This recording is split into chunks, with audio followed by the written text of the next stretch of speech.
أعوذ بالله السميع العليم من الشيطان الرجيم. بسم الله الرحمن الرحيم. اللهم صل على محمد وعلى آل محمد وعلى أصحابه الميامين والمنتجبين. السلام عليكم ورحمة الله وبركاته. درسنا اليوم معنون بآفات اللسان. Donc notre cours aujourd'hui s'intitule Les fléaux de la langue. Les objectifs de ce cours: premièrement, définir le rôle des membres de la droiture de la foi. Premièrement, définir le rôle des membres de la droiture de la foi. Deuxièmement, connaître la notion du mensonge. Troisièmement, évoquer les effets résultants du mensonge. Quatrièmement, énumérer les facteurs de la chute de l'homme dans le mensonge. Cinquièmement, connaître les préjudices résultant de la dénigration en se lançant des sobriquets injurieux. Le mensonge et la dénigration en se lançant des sobriquets injurieux. La langue fait partie des membres les plus importants ouvrant la porte aux désobéissances, au péché. L'islam fit le lien entre la droiture de la foi de l'homme et la droiture du reste de ses membres vis-à-vis de la droiture de sa langue. C'est-à-dire que la droiture du reste de ses membres dépend de la droiture de sa langue. Donc, pour savoir si une personne est vraiment croyante ou pas, il suffit d'écouter ce qu'elle dit. Si elle a des propos qui sont obscènes, si elle a des propos qui sont vulgaires, dans ce cas-là, on en déduira que ce n'est pas un bon croyant, ce n'est pas un bon musulman. Il a rapporté dans le récit d'après le prophète, prière, paix et salut sur lui et sa famille.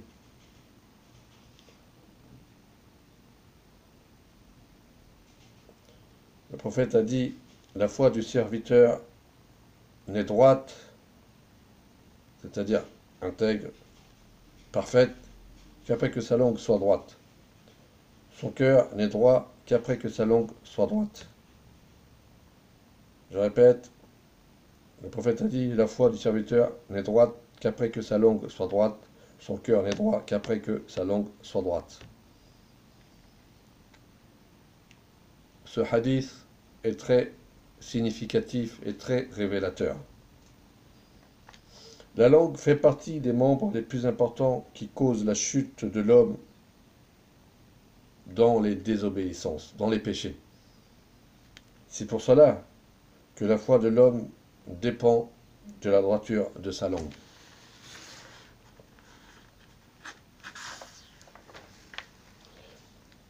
Il est également rapporté du prophète, prière, paix et salut sur lui et sa famille. Lorsque l'homme se réveille le matin, tous ses membres disent à sa langue: crains Dieu en ce qui nous concerne. Si tu es droite, nous serons droits, et si tu es tordu, nous serons tordus. ورد عنه صلى الله عليه وآله وسلم: إذا أصبح ابن آدم أصبحت الأعضاء كلها تستكفي اللسان، أي تقول اتق الله فينا فإنك إن استقمت استقمنا وإن اعوججت اعوججنا. المصدر ميزان الحكمة، محمد الرشهري، الجزء الرابع، الصفحة 2778. Donc, la source, c'est le livre de Mizan al-Hikma de Muhammad Hari Shahri. Les péchés dans lesquels l'homme tombe à cause de sa langue sont très nombreux. Il se peut que l'homme soit blâmé pour un péché alors qu'il pense de ne pas l'avoir commis.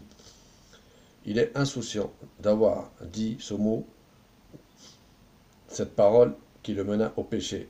Il est rapporté dans le récit, d'après le prophète, paix et salut sur lui et sa famille, Dieu punit d'un châtiment par lequel il n'a puni aucun autre membre.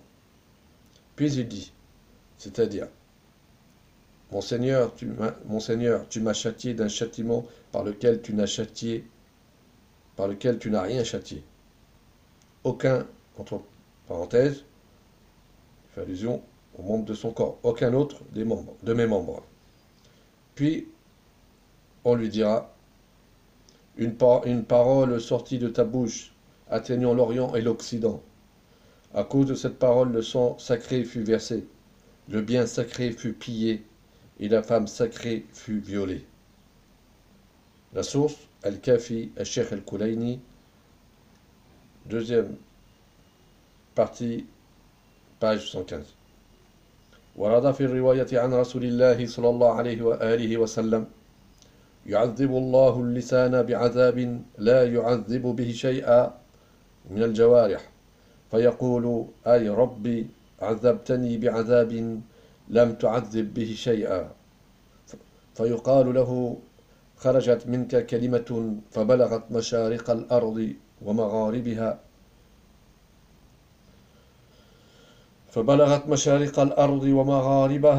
فسفك بها الدم الحرام وانتهب بها المال الحرام وانتهك بها الفرج الحرام.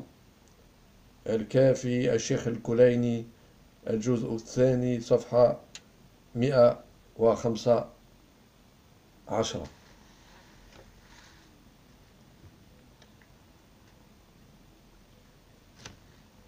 Nous abordons dans ce cours quelques péchés dans lesquels l'homme est susceptible de tomber. Premièrement, le mensonge. Le mensonge, c'est toute parole contraire à la réalité, qui ne lui est pas conforme. Il émane d'une personne qui sait qu'elle est fausse. Le mensonge fait partie des grands péchés. Il est à l'origine des maux et des péchés. L'homme tombe dans les péchés le plus souvent suite au mensonge. Le mensonge est pour lui la clé de la porte de l'enfer. Il est rapporté du prophète, paix et prière sur lui et sa famille. Un homme l'interrogea au sujet d'une action qui le fera entrer au paradis. Le prophète lui répondit la véracité, c'est-à-dire être véridique, la sincérité. Si le serviteur est véridique, il est bon. Et s'il est croyant, il entre au paradis. Il dit, ô messager de Dieu, quel est l'acte qui fait entrer au paradis? Quel est l'acte qui fait entrer en enfer? Il dit, le mensonge. Si l'homme ment, il est pervers. Et s'il est pervers, il est mécréant. Et s'il est pervers, c'est-à-dire, il entre en enfer.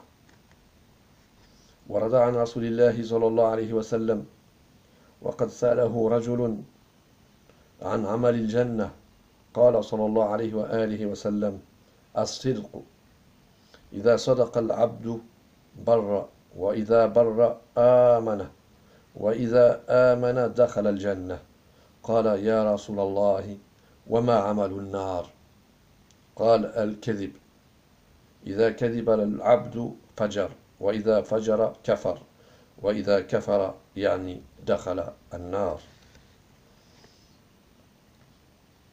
Les effets du mensonge. En plus du châtiment céleste, Dieu menaça de châtier par ce châtiment le menteur. Certes, le mensonge a des effets dans ce bas monde.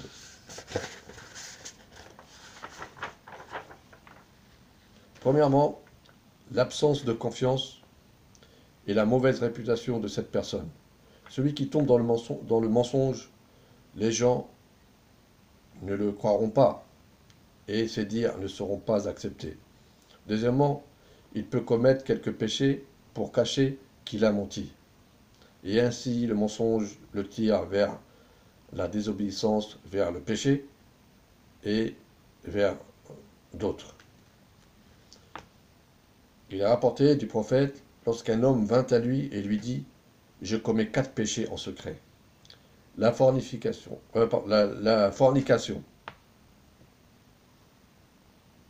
Il est rapporté du prophète, lorsqu'un homme vint à lui et lui dit, je commets 4 péchés en secret. La fornication, la consommation d'alcool, le vol, le mensonge. Lequel d'eux veux-tu que j'abandonne pour toi?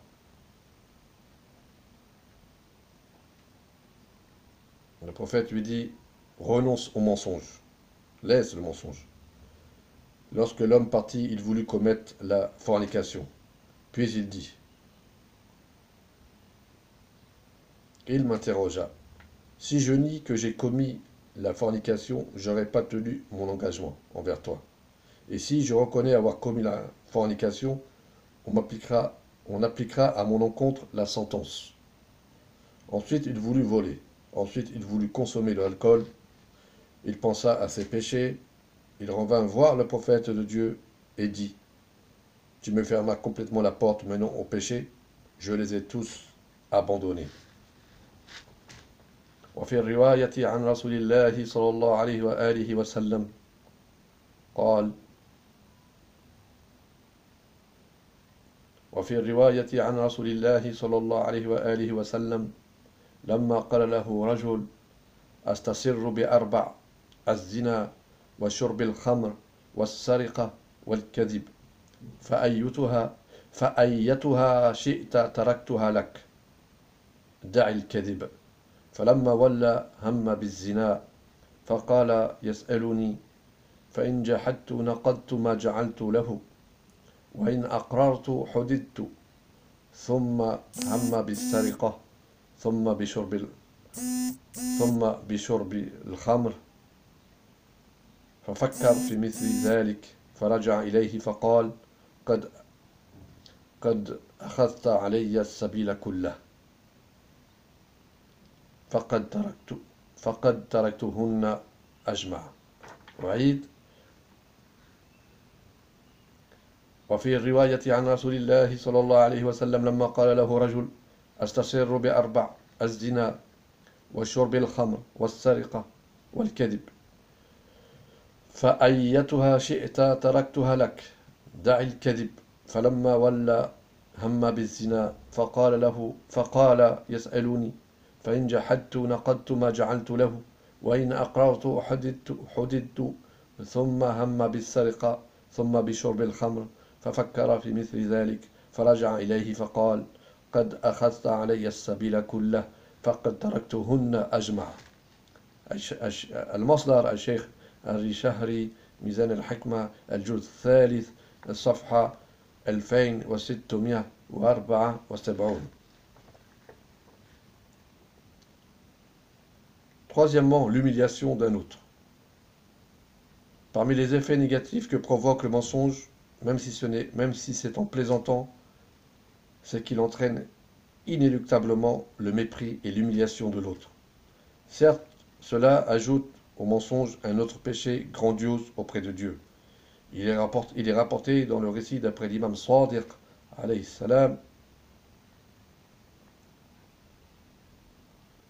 paix et salut sur lui, celui qui rapporte envers un croyant ou au sujet d'un croyant un récit à travers lequel il évoque un défaut honteux et vise à détruire sa bonne moralité pour qu'il perde l'estime des gens, Dieu le sortira de son autorité vers celle de Satan. Satan ne l'acceptera pas. جاء في الرواية عن الإمام الصادق عليه السلام من روى على مؤمن رواية يريد به شينه أي تعييره بعيب وهدم مروته ليسقط من أعين الناس أخرجه تعالى من ولايته إلى ولاية الشيطان فلا يقبله الشيطان. الحر العامل وسائل الشيعة الجزء 12 صفحة 294.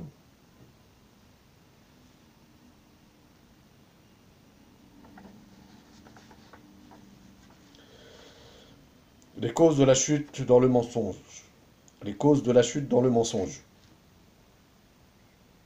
La déviation du comportement pour le mensonge a ses causes, et parmi ces causes, premièrement, l'habitude. Certes, le mensonge entraîne le mensonge, jusqu'à devenir une habitude chez la personne. Deuxièmement, la faiblesse de la personnalité. Certes, la personne a recours au mensonge suite à la faiblesse de sa personnalité.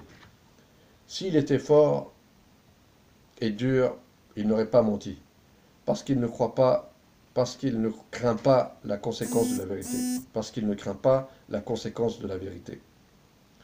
Il est rapporté dans le récit d'après le prophète qui a dit, ou le hadith, quand on dit récit ou hadith, c'est la même chose concernant le prophète. Le menteur ne ment qu'à cause du mépris de son âme envers lui. وقد ورد في الرواية عن رسول الله صلى الله عليه وآله وسلم لا يكذب الكاذب إلا من مهانة نفسه عليه. المصدر العلامة المجلسي بحار الأنوار الجزء 69 صفحة 261. Troisièmement, l'animosité et la jalousie. Certes, la jalousie de l'homme d'autrui, certes, la jalousie de l'homme d'une autre personne, lorsqu'il voit le bienfait qu'a un autre, suscite en lui de l'animosité. Donc la personne est jalouse qu'une autre personne ait un bienfait, qu'il soit matériel ou pas, alors que lui, il n'a rien. Par conséquent, il ne peut lui enlever ce bienfait, alors qu'il a recours au mensonge en tant que moyen pour le lui enlever. Il ment à son sujet alors que c'est complètement faux. Quatrièmement, la plaisanterie. De nombreuses personnes trouvent la plaisanterie agréable, plaisante, lorsqu'ils ne trouvent pas de moyen pour plaisanter excepté le mensonge. Il y a recours comme moyen pour faire rire les autres autour de lui. Il ne sait pas que le prix de cette plaisanterie sera l'éloignement de Dieu et la perte de crédibilité auprès des gens. Il est rapporté du prophète qui a dit que la malédiction soit sur le menteur et même s'il est plaisantin. فقد ورد عن رسول الله صلى الله عليه وسلم أنه قال فلعنة الله على الكاذب وإن كان مازحا. مرزا النوري مستدرك الوسائل الجزء 11 صفحة 37. بارك الله فيكم على حسن متابعتكم وأدعوكم بإذن الله إلى تتمة هذا الدرس. Donc je vous invite, Inch'Allah, en vous remerciant d'avoir suivi ce cours, un autre cours qui est toujours géré, qui traite